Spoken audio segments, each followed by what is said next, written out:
أعوذ بالله من الشيطان الرجيم بسم الله الرحمن الرحيم الحمد لله الذي لا يبلغ مدحته القائلون ولا يحصي نعماءه العابدون ولا يعدي حقه المجتهدون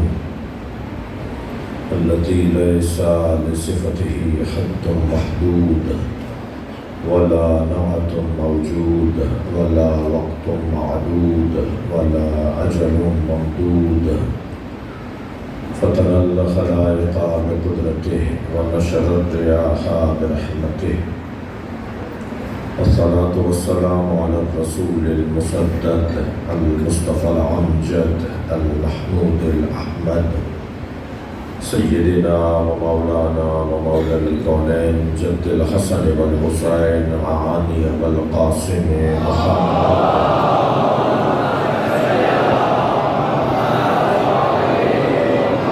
وآله الطيبين الطاهرين المعصومين الذين قال الله إنما يريد الله ليذهب عنكم الرجس أهل البيت ويطهركم تطهيرا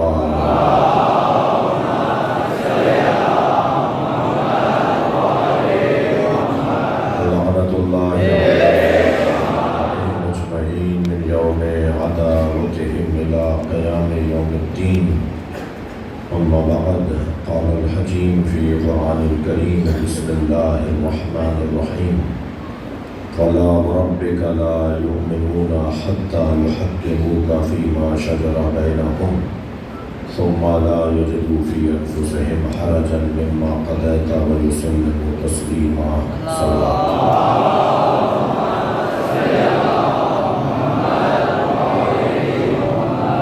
میرے ہاتھ میں یہ کچھ بیماروں کے نام ہیں، ان سب کی شفایابی کے لیے آپ کے ذہنوں میں جو مریض ہیں ان سب کی شفائے کلی کے لیے قلم تر صلوات.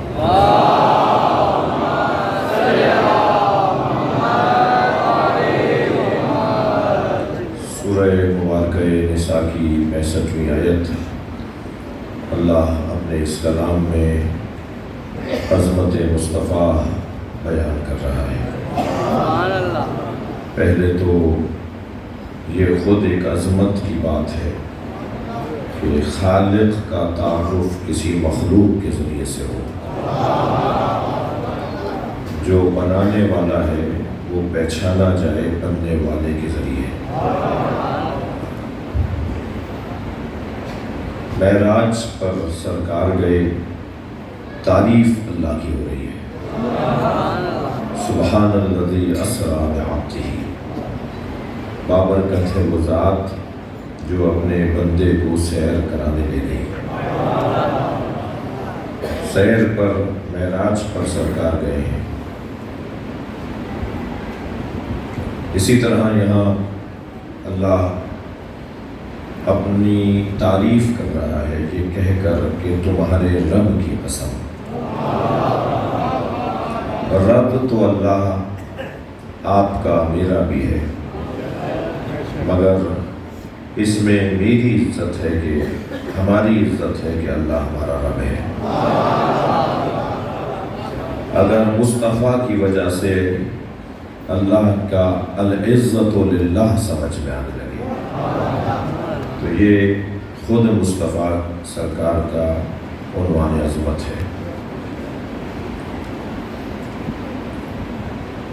وہ ہر مخلوق کا رب ہے، مگر شایان شان نہیں ہے کہ وہ قرآن میں کہے کہ میں ابل کا، بقر کا، غنم کا رب ہوں. شایان شان یہ ہے کہ وہ کہے کہ رب موسیٰ و ہارون. عظمت یہ ہے کہ وہ کہے کہ میں موسیٰ اور ہارون کا رب ہوں. اور عظمت کا باب اور کھلتا ہے کہ جب وہ کہے کہ رب محمد و علی. عظمت الہی یہ ہے کہ وہ رب محمد ہے اور رب علی ہے. عزیزان گرامی، جو علی اس کی سمدیت کو سمجھائے، جو علی اس کی وحدانیت کو سمجھائے، جو علی اس کے استغنا کو سمجھائے، جس کے ذریعے سے ہمیں اللہ سمجھ میں آئے۔ المتجلی لخلقہ بخلقہ، وہ اللہ جو مخلوق پر مخلوق کے ذریعے سے تجلی کرتا ہے، مخلوق کو سمجھاتا ہے کہ اللہ کیا ہے مخلوق کے ذریعے۔ تم نے اگر آج علی کو سمجھ لیا تو تمہیں اللہ سمجھ میں آ جائے گا۔ تم نے آج حسین کو سمجھ لیا تو گویا اللہ سمجھ میں آ جائے گا۔ اس اللہ نے اپنی حسن بینی کے لیے اور اپنی حسن آرائی کے لیے جو آئینے بنائے ہیں وہ 14 ہیں۔ وہ جن کے ذریعے سے اپنے آپ کو دیکھتا ہے اور جن کے ذریعے سے اپنی حسن آرائی کرتا ہے کہ لوگ بھی دیکھیں، وہ یہ 14 ہستیاں ہیں۔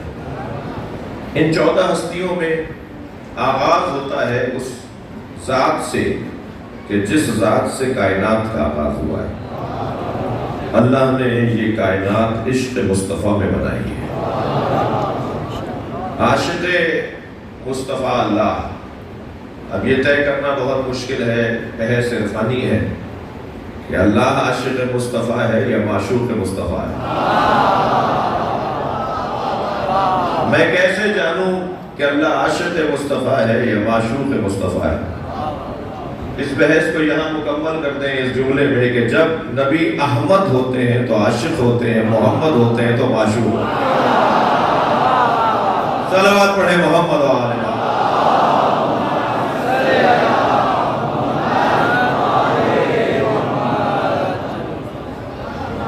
مجلس بہت نورانی ہے، اندر سے باہر تک ہزاروں کا مجمع ہے اور سب عشق مصطفیٰ میں جمع ہے۔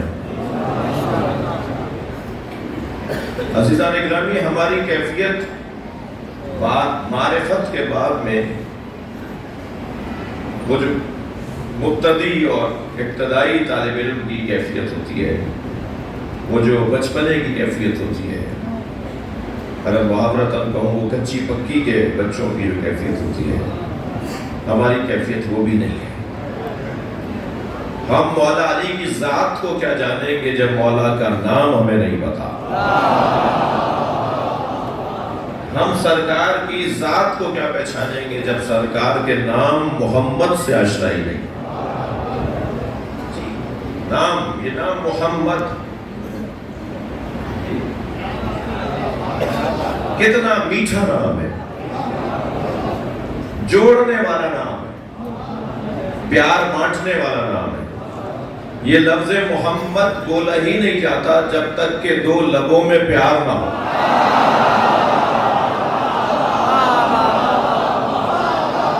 یہ دو لب جڑیں گے تو محمد کی ادائیگی ہو۔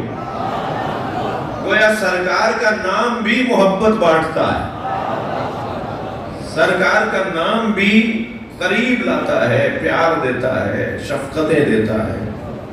وہ رحمت للعالمین ذات میں تو بہت بلند ہے، مگر اس کا نام بھی تو محمد ہے۔ جب کبھی اس گھرانے میں کسی بچے کی آمد ہوئی تو کبھی جناب زہرا نے اور مولا کائنات نے نام رکھنے میں پہل نہیں کی، بلکہ انتظار کیا کہ کب نبی آئیں تو نبی اس بچے کا نام رکھے۔ یہ حسن، یہ حسین، یہ زینب، یہ نبی کے رکھے ہوئے نام۔ اور نبی سے بھی جب کہا جاتا تھا کہ یا رسول اللہ بابا، جیسا کبھی سیدہ فرما رہی ہیں، کبھی مولا علی، کہ اللہ نے ہمیں یہ ہدیہ، یہ نعمت، یہ رحمت دی ہے، اس کا نام ہم نے نہیں رکھا، تو فرماتے تھے کہ جیسے تم مجھ پر مقدم نہیں ہوئے ایسے میں بھی اللہ پر مقدم نہیں ہو سکتا۔ اس بچے کا نام اللہ رکھے گا، اس بچے کا نام اللہ رکھے گا۔ لہذا ارادہ فرماتے تھے اور جبریل آسمان سے نام لے کر آتے تھے۔ اگر آپ آمادہ ہیں تو ایک جملہ اور ہدیہ کر لو۔ جیسے قرآن کی کی آیتیں نازل ہوئی ہیں ایسے حسن حسین نام نازل ہوئے ہیں۔ مجھے تعجب ہے ان لوگوں پر جو حسنین کی برابری کرنے کی شوق رکھتے ہیں۔ تمہارا تو نام ان کے برابر نہیں ہے، تمہارا کام ان کے برابر ہے۔ صلوات پڑھیں محمد و آل محمد۔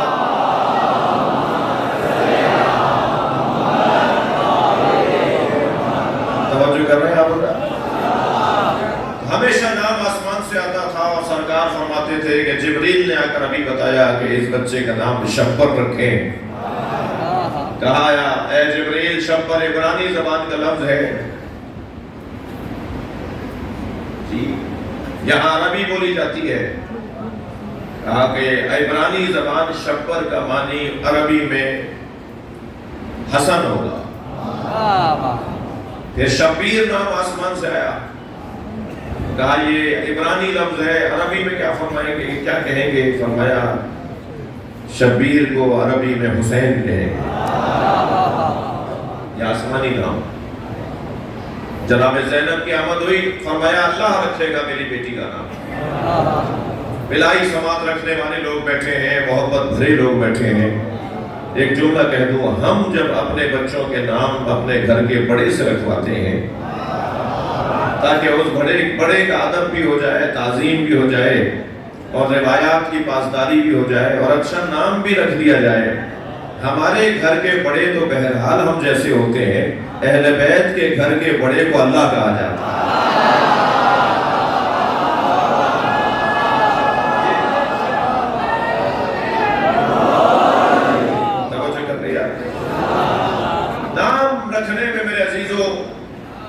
دقت سے کام لیا جائے، نئے نام کی وجہ سے بے معنی نام نہ رکھے جائیں۔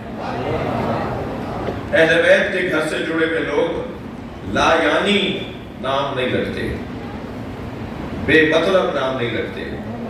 ہمارا یہ ہرگز مطلب نہیں ہے کہ کوئی نئی بات ہو اور نیا نام ہو، نہ تو ہمارا اللہ نیا ہے، نہ ہم رسول اللہ کو اپنے زمانے کا مانتے ہیں، نہ ہمارا مولا علی نیا ہے۔ ہمارا تو پرانا ہونا ہی ہمارے حقانیت کی دلیل ہے۔ ہم آج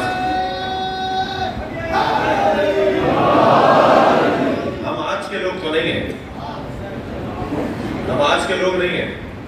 میں اور آپ آج دنیا میں آئے ہوں گے مگر حقیقت ہماری آج کی نہیں ہے۔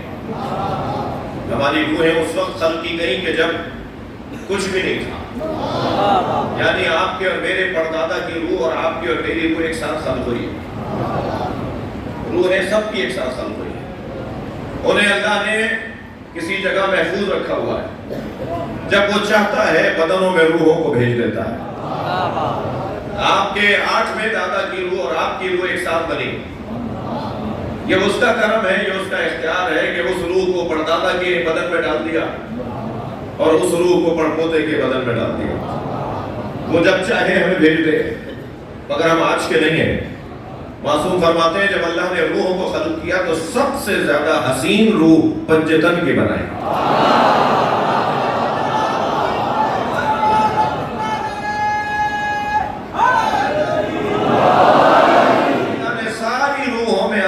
ترین روح اہل بیت کی قرار دی، اور پھر جب وہ ارادہ کرتا رہا تو انہیں بدنوں میں آتی رہی، اور جب ساری روحوں کو خلق کر لیا تھکے نہیں بیٹھے آپ، تو اللہ نے تمام روحوں کے سامنے اپنا وجود بھی رکھا، رسول اللہ کا وجود بھی رکھا، علی کا وجود بھی رکھا، اور بس جس نے ہومک کر شوق سے، ذوق سے، احترام سے، پیار سے فوراً تسلیم کر لیا اور اقرار کر لیا، اس روح کو مومنوں کے بدن میں اتار دیا۔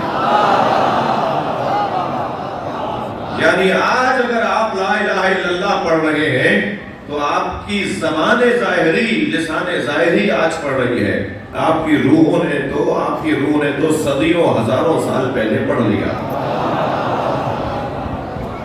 یہ لا الہ الا اللہ آپ کی روح نے ہزاروں سال پہلے پڑھا ہے۔ یہ محمد رسول اللہ بہت پہلے سے آپ پڑھتے آ رہے ہیں، نسل آمادہ نسلیں پڑھتے آ رہے ہیں۔ یا علی اور ولی اللہ آج کے نہیں پڑھنے والے آپ، یہ موقع زبان ظاہری کو اور لسان ظاہری کو آج ملا ہے، ورنہ روح تو پہلے سے کہتی آ رہی ہے۔ اور یہ روح کی بھی قسمیں بیان کی، روح انسانی ہے، روح حیوانی ہے، روح نباتی ہے۔ روحوں کی قسمیں ہیں، یہ جو جانوروں میں روح ہے، جانور میں بھی تو روح ہے، پودوں میں بھی تو روح ہے، پتھروں میں بھی تو روح ہے، انسان میں بھی روح ہے، تو روح کی بھی پھر قسمیں ہیں۔ مگر میں بات روح کی کر رہا ہوں، انسانی روح کی بات نہیں کر رہا، یعنی حیوانوں نے بھی، ان کی روحوں نے بھی اقرار کیا ہے، پودوں اور درختوں اور کونپلوں اور پھولوں کی روحوں نے بھی اقرار کیا ہے، پتھروں کی روحوں نے بھی اقرار کیا ہے۔ یوں ہی نہیں کہہ دیا سرکار نے اول حجر یشہد ان لا الہ الا اللہ محمد رسول اللہ علی ولی اللہ وہو عتیق۔ سب سے پہلا پتھر جس نے اللہ کی وحدانیت، رسول کی رسالت اور علی کی ولایت کا اقرار کیا وہ عتیق ہے۔ عزیزوں پتھر تو آپ کی گلی میں بہت بڑے مل جائیں گے، مگر ہر پتھر کی قسمت نہیں ہے کہ آپ کی انگوٹھی میں آئے، آپ کے ہاتھ کی زینت بنے۔ اللہ بھی ہاتھ کی زینت اس پتھر کو بنا رہا ہے جس نے علی ولی اللہ بہت پہلے پڑھا۔ صلوات پڑھیں محمد و آل محمد۔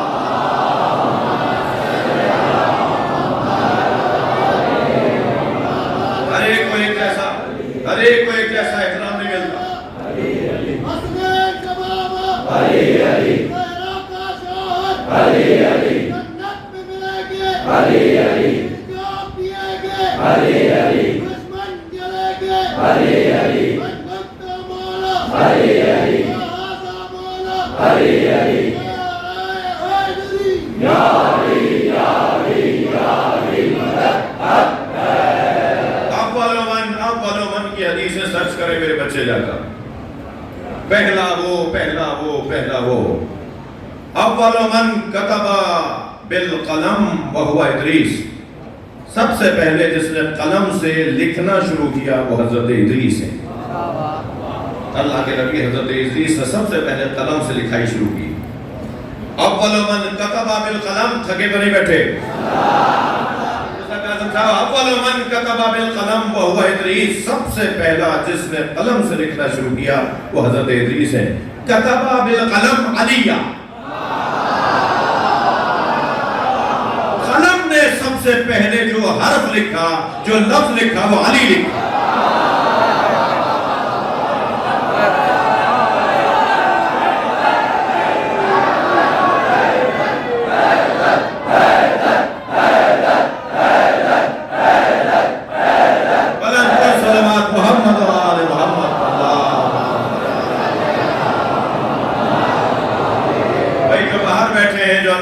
مل کر صلوات عطیہ کریں گے۔ اللہ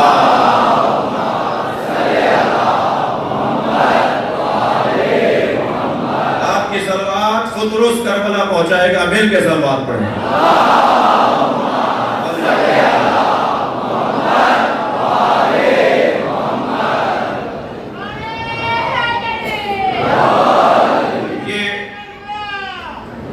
یہ یوں ہی نہیں ہے، یہ پہلے سے جو آج آپ کا منظر بنا ہوا ہے یہ آج پہلی دفعہ نہیں بن رہا، اس کے پیچھے ہزاروں سال کی محنت ہے۔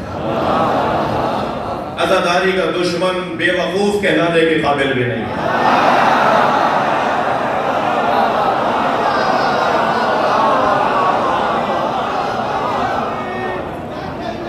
کیا بولیں اس کو؟ اس کے لیے تو مجھے کوئی نام بھی نہیں ملتا۔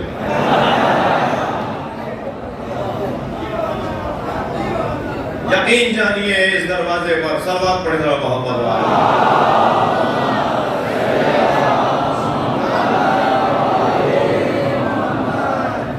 کیا ہے بیٹا؟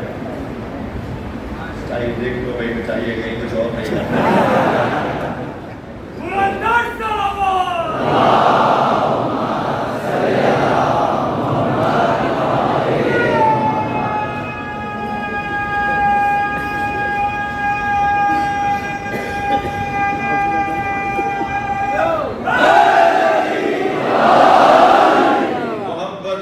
سلیقہ بھی، یہ دو علیحدہ چیز